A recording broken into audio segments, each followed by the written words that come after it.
అచ్యుతం కేశవం రామనారాయణం అచ్యుతం కేశవం రామనారాయణం కృష్ణదామోదరం వాసుదేవం హరిం కృష్ణదామోదరం వాసుదేవం హరిం శ్రీధరం మాధవం గోపికావల్లభం శ్రీధరం మాధవం గోపికావల్లభం జానకీనాయకం రామచంద్రం భజే జానకీనాయకం రామచంద్రం భజే.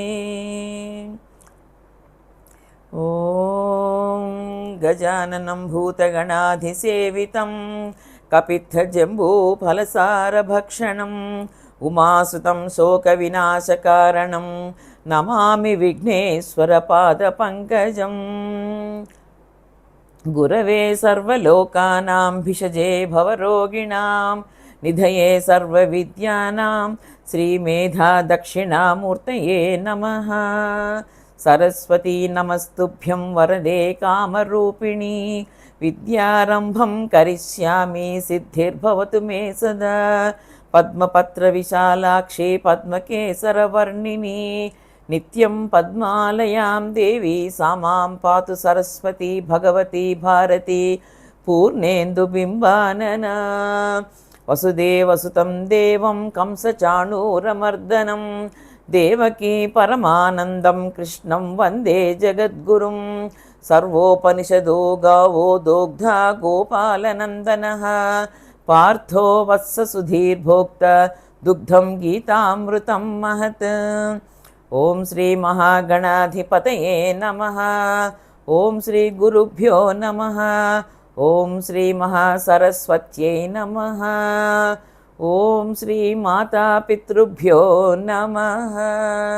హరి ఓం. భగవద్భక్తులందరికీ ప్రణామములు. దుర్యోధనుడు ద్రోణాచార్యులతోటి పాండవ సైన్యాన్ని కురు సైన్యాన్ని గురించి వివరిస్తూ కురు సైన్యము భీష్మాచార్యులచే సంరక్షింపబడుచున్నదనియు పాండవ సైన్యము భీమునిచే సంరక్షింపబడుచున్నదనియు తెలుపుతూ భీష్మాచార్యుల వారి యొక్క పరాక్రమాన్ని పొగుడుతూ భీముడు ఎన్నటికీ భీష్ముడితో సమానం కాజాలడు, కావున వారి సైన్యం యొక్క పటుత్వము తక్కువ అనేటువంటి చులకన భావంతో మాట్లాడడం జరిగింది. ఆ పైన ఈ విధంగా చెప్తున్నాడు. అయనేషు చ సర్వేషు యథాభాగమవస్థితాః భీష్మమేవాభిరక్షन्तు భవంతః సర్వ ఏవ హి. కనుక మీరందరూ మీ మీ స్థానములలో సుస్థిరముగా నిలిచి అన్ని వైపుల నుండి భీష్ముని రక్షించుచుండు అని ద్రోణుడితోటి పలుకుతున్నాడు. భీష్ముని రక్షించడము కురు సైన్యం యొక్క కర్తవ్యము అనేటువంటి విషయాన్ని తన గురువైనటువంటి ద్రోణాచార్యుల వారితోటి చెప్తున్నాడు. భీష్ముని ఎందుకు రక్షించవలెను? భీష్మునికి రక్షణ అనేది అవసరమా? భీష్ముడు ఎటువంటి వాడు, ఎంతటి యోధుడు అనే విషయాన్ని మనము ఇక్కడ తెలుసుకోవాల్సి ఉన్నది. అంతేకాక దుర్యోధనుడు భీష్ముడిని సంరక్షింపుడు, నిశ్చయముగా సంరక్షింపుడు అనేటువంటి మాటను ఎందుచేత ఇక్కడ అంటున్నాడు అనేటువంటి విషయాన్ని కూడా మనము తెలుసుకోవాలి. భీష్ముడు శంతన మహారాజు యొక్క పుత్రుడు. ఆయన చిన్న వయసులోనే తన తండ్రి కోరికను తీర్చడం కోసమని దాసరాజు అయినటువంటి సత్యవతి తండ్రి కోరికను కూడా తీర్చడం కోసమని తాను వివాహమాడనని ప్రతిజ్ఞ చేసి దేవవ్రతుడుగా పిలువబడేటువంటి ఆ కుమారుడు, శంతన కుమారుడు భీష్మ ప్రతిజ్ఞ చేయడం చేత ఏమని ప్రతిజ్ఞ చేశాడు అంటే, దాసరాజు పుత్రిక అయినటువంటి సత్యవతిని తన తండ్రి అయిన శంతన మహారాజు వివాహము చేసుకున్న కొరకై వారి సంతానాన్నే కురువంశానికి రాజుగా చేయుట కొరకై తాను వివాహమే చేసుకోన అని భీష్మ ప్రతిజ్ఞ చేయడం చేత ఆ దేవవ్రతుడు భీష్ముడైనాడు. తాను తండ్రికి మరొక్క మాట కూడా ఇచ్చి ఉన్నాడు. ఏమనంటే, ఈ కురువంశాన్ని తాను జీవించి ఉన్నంత కాలము కూడా సంరక్షిస్తానని మాట ఇచ్చి ఉన్నాడు. దానికి ప్రతిగా ఆయన తండ్రి అయినటువంటి శంతన మహారాజు భీష్ముడికి ఐచ్ఛిక మరణాన్ని వరంగా ప్రసాదించాడు. ఐచ్ఛిక మరణం అంటే తాను కోరుకున్నప్పుడే తాను శరీరాన్ని వదిలివేయగలడు. అటువంటి వరాన్ని శంతనుడు చే గ్రహింపబడ్డాడు. ఆ మాట మేరకు భీష్ముడు కురువంశ రాజ్యాన్ని రక్షిస్తూనే ఉన్నాడు. ఈ యుద్ధం నాటికి సుమారు ఆయన వయసు 240 నుంచి 250 సంవత్సరాల వరకు ఉంటుందని మనకి మహాభారతం ద్వారా తెలియవస్తోంది. అంతటి వయసులో కూడా ఆయన తన పరాక్రమాన్ని ఏమాత్రం కూడా కోల్పోయినటువంటి దాఖలాలు లేవు. ఆయన యుద్ధానికి సర్వసన్నద్ధుడు. అయితే ఆయన యుద్ధం ముందే కౌరవులతోటి ఒక విషయాన్ని చెప్పి ఉంటాడు. ఏమని అంటే, తాను పాండవ పక్షంలో పాండవులు 5గురిని తప్ప మిగతా యోధులని నేను వధిస్తాను అని చెప్పడంతో పాటు, స్త్రీగా పుట్టి పురుషునిగా మారినటువంటి వాడు ఎవడైనా తనకు ఎదురుగా వచ్చిన ఎడల తాను అస్త్రాలని శస్త్రాలని వదిలివేసి యుద్ధము చేయనని చెప్తాడు. ఈ విషయాన్ని దృష్టిలో ఉంచుకొని దుర్యోధనుడు ద్రోణాచార్యుల వారితోటి ఏ సమయంలోనైనా పాండవ పక్షంలో ఉన్నటువంటి శిఖండి భీష్ముడికి ఎదురుగా వస్తే భీష్ముడు యుద్ధాన్ని మానేస్తాడు. కాబట్టి శిఖండి భీష్ముడికి ఎదురుగా రాకుండా ఉండేటట్టుగా భీష్ముడిని సంరక్షించాలి అనే విషయాన్ని ఇక్కడ చెప్తున్నాడు. అయితే ఈ సందర్భంలో ఈ శిఖండి ఎవరు, ఈ శిఖండికి భీష్ముడికి ఉన్నటువంటి సంబంధం ఏమిటి, శిఖండి ఎదురైతే భీష్ముడు ఎందుకు యుద్ధాన్ని మానేస్తాను అని అన్నాడు అనే విషయాన్ని, ఈ వృత్తాంతాన్ని మనము తెలుసుకోవలసి ఉంది. భీష్ముడు తన సోదరులైనటువంటి చిత్రాంగదుడు, విచిత్ర వీర్యుడు వీరిద్దరికీ వివాహము చేయదలిచి కన్యలకై వెతుకుచూ కాశీరాజు చేసినటువంటి స్వయంవర ప్రకటనని తెలుసుకొని తాను స్వయంగా వెళ్ళి కాశీరాజు కుమార్తెలైనటువంటి అంబిక అంబాలికలను ఎత్తుకొని క్షాత్రధర్మాన్ని అనుసరించి ఎత్తుకొని హస్తినాపురానికి చేరుతాడు. హస్తినాపురం చేరిన పిదప అంబ భీష్మాచార్యులతోటి తాను ఇదివరకే సాల్వరాజుని వరించానని, తాను సాల్వరాజుకే పత్ని అవుతానని, భీష్ముడి సోదరులను తాను వివాహం చేసుకోలేనని చెప్తుంది. ఆ విషయం తెలుసుకున్న వెంటనే భీష్ముడు, అమ్మా నేను నా క్షాత్రధర్మాన్ని అనుసరించి తీసుకొని వచ్చాను, కానీ నీకు ఇష్టం లేని ఈ వివాహాన్ని నేను చేయను, నీవు తిరిగి సాల్వరాజు వద్దకు వెళ్ళవచ్చు అని సగౌరవంగా అంబను సాల్వరాజు వద్దకు పంపించి వేస్తాడు. ఎప్పుడైతే ఈ అంబ సాల్వరాజును కలుస్తుందో, సాల్వుడు ఒకసారి భీష్ముడిచే తీసుకుని వెళ్ళబడినటువంటి ఆ స్త్రీని నేను పొందనని ఆమెను నిరాకరిస్తాడు.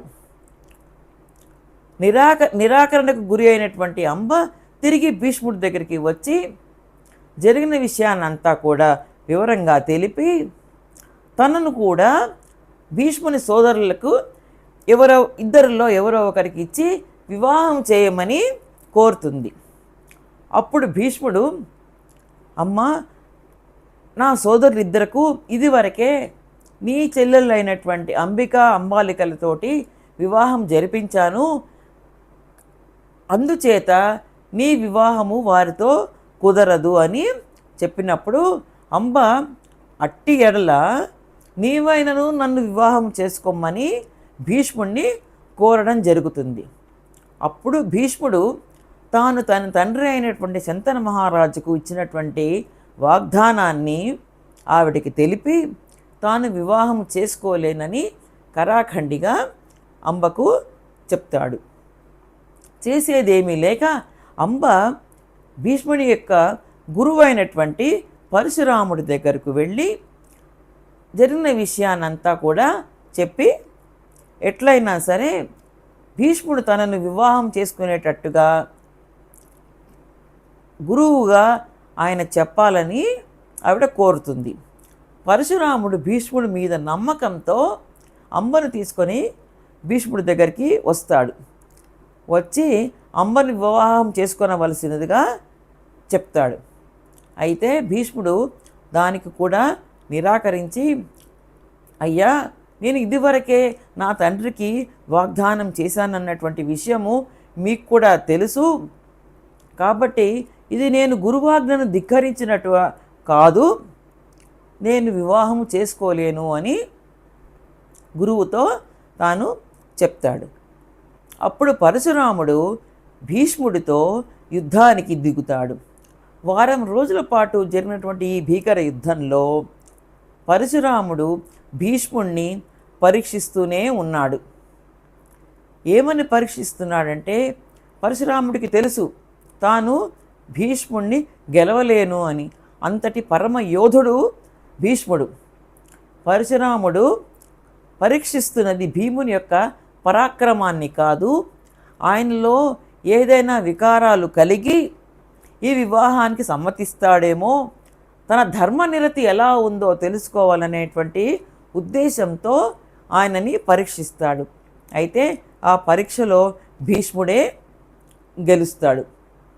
పరశురాముడు అంబతో, అమ్మ, నేను ఈ విషయంలో నేనేమి చేయజాలను, భీష్ముని ధర్మనిరతి అటువంటిది అని చెప్పి తాను వెళ్ళిపోతాడు. అంబ ఉక్రోషంతో అక్కడి నుంచి వెళ్ళిపోయి ఈశ్వరుడి గురించి, పరమేశ్వరుడి గురించి భీకరమైనటువంటి తపస్సుని చేసి ఆయన దగ్గర వరం పొంది భీష్ముణ్ణి నిగ్రహించగల వరాన్ని పొంది ఆవిడ తనువు చాలించి అటుపిమ్మట ద్రుపద మహారాజు చేసినటువంటి యజ్ఞంలో ధృష్టద్యుమ్నుడు ద్రౌపది పుట్టిన తర్వాత ఈవిడ కూడా మరొక కూతురుగా జన్మని తీసుకొని ఆ పైన కూతురుగా జన్మించినటువంటి ఆవిడ కుమారుడిగా మారిపోతుంది. అంటే స్త్రీగా జన్మించి పురుషుడిగా మారి శిఖండి అవుతుంది. ఈ శిఖండి ఈ యుద్ధంలో భీష్ముడికి అడ్డంగా నిలిచి ఆయన శస్త్రాలు అస్త్రాలు అన్నీ కూడా వదిలేటట్టుగా చేస్తుంది. ఈ విషయం దుర్యోధనుడికి తెలుసు కాబట్టే ద్రోణాచార్యుడితోటి భీష్ముణ్ణి సంరక్షించండి అని పలుకుతున్నాడు. ఆపై శ్లోకానికి వెళదాం. తస్య సంజనయన్ హర్షం కురు వృద్ధః పితామహః సింహనాదం వినద్యోశ్చైః శంఖం దద్మౌ ప్రతాపవాన్. తస్య సంజనయన్ హర్షం కురు వృద్ధః పితామహః సింహనాదం వినద్యోశ్చైః శంఖం దద్మౌ ప్రతాపవాన్. కురు వృద్ధుడును ప్రతాపశాలియును అయిన భీష్మ పితామహుడు దుర్యోధనుని ఈ మాటను విని అతనిని సంతోషపరచుటకై ఉచ్చస్వరముతో సింహనాదమునర్చి తన శంఖమును పూరించెను.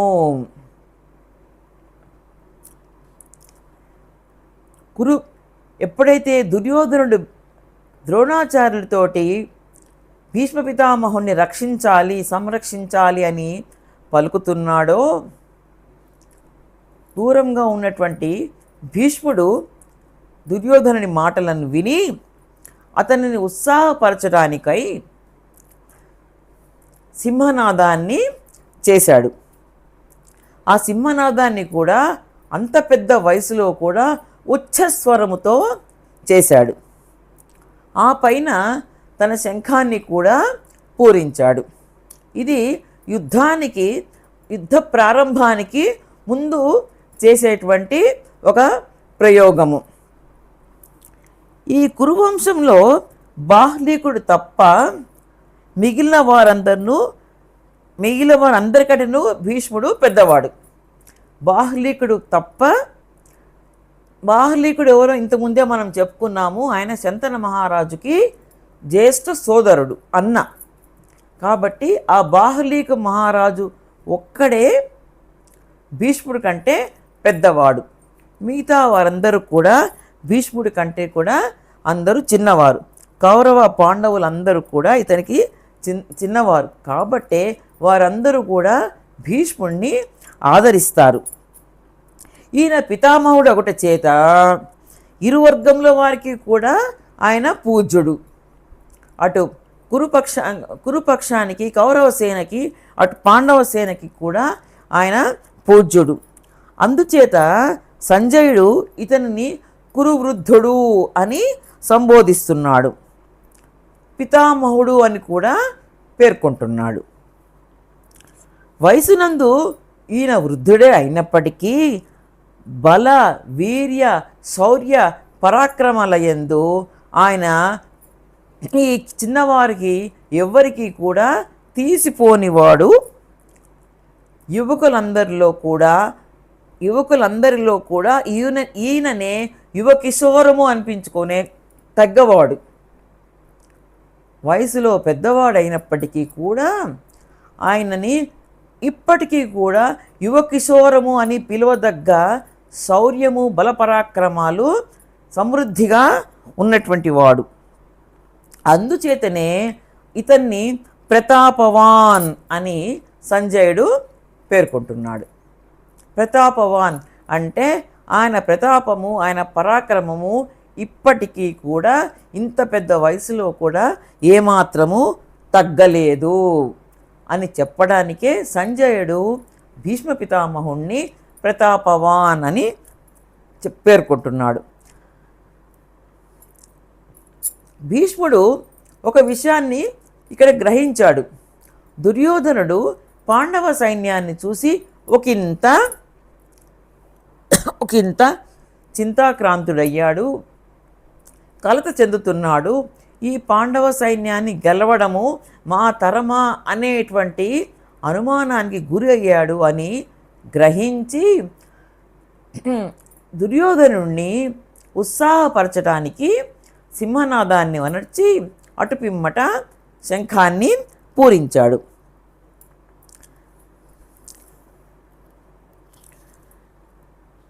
అంతేకాకుండా ద్రోణాచార్యుడు మొదలైనటువంటి మహారథులందరినీ కూడా తనను రక్షించమని దుర్యోధనుని ప్రార్థించడాన్ని చూసి ఆయన నీవు భయపడవలదు అన్నటువంటి ఉద్దేశంతో ఉత్సాహపరచడానికి సింహనాదాన్ని చేశాడు. ఎప్పుడైతే సింహనాదాన్ని చేశాడో దుర్యోధనుడికి లోపల నుంచి ధైర్యం అనేది ఒకటి పొంగుకొని వస్తున్నది. ఏమాత్రం భయపడవలసినటువంటి అవసరం లేదు, భీష్ముడు మనల్ని రక్షించగలడు, భీష్ముడి వలన మనము విజయాన్ని సాధించగలము అనేటువంటి ధైర్యాన్ని లోపల దుర్యోధనుడు పొందుతున్నాడు.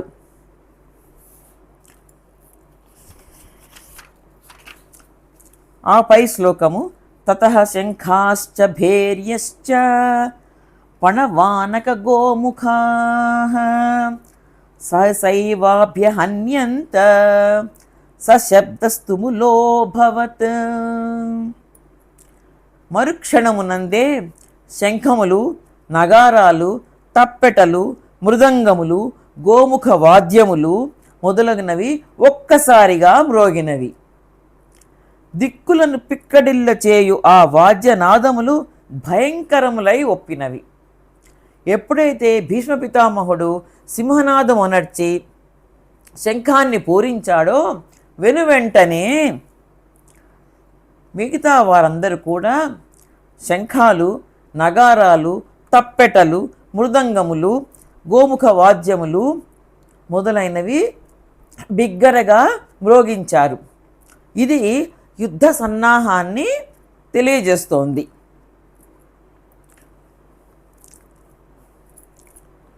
యుద్ధమునకై ఒకచోట కూడిన వారును కూడిన నావారు పాండునందనులు ఏమి చేసిరి అని ధృతరాష్ట్రుడు సంజయుడిని అడిగాడు కదా.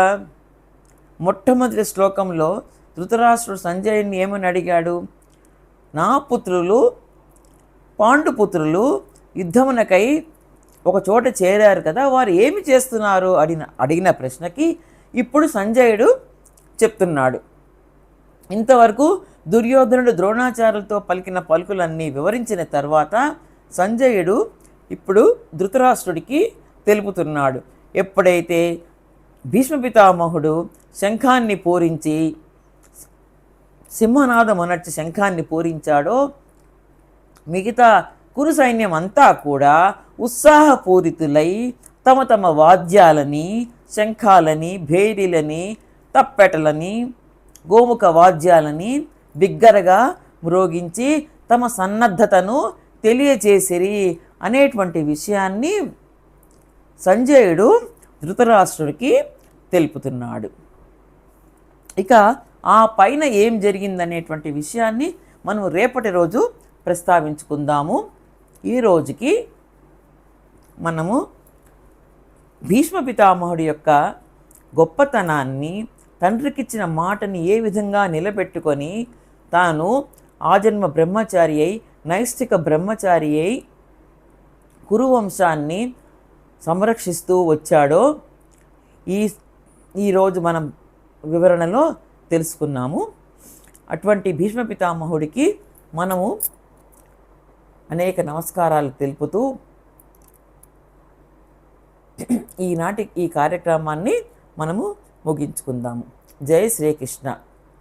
యత్ర యోగేశ్వర కృష్ణో యత్ర పార్థో ధనుర్ధరః తత్ర శ్రీర్విజయో భూతిః ధ్రువా నీతిర్మతిర్మమ.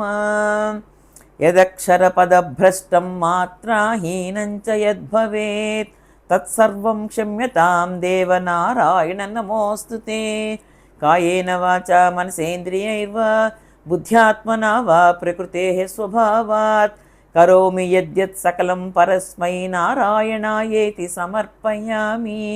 సర్వే భవంతు సుఖినః, సర్వే సంతు నిరామయాః, సర్వే భద్రాణి పశ్యంతు మా కశ్చిద్ దుఃఖభాగ్ భవేత్.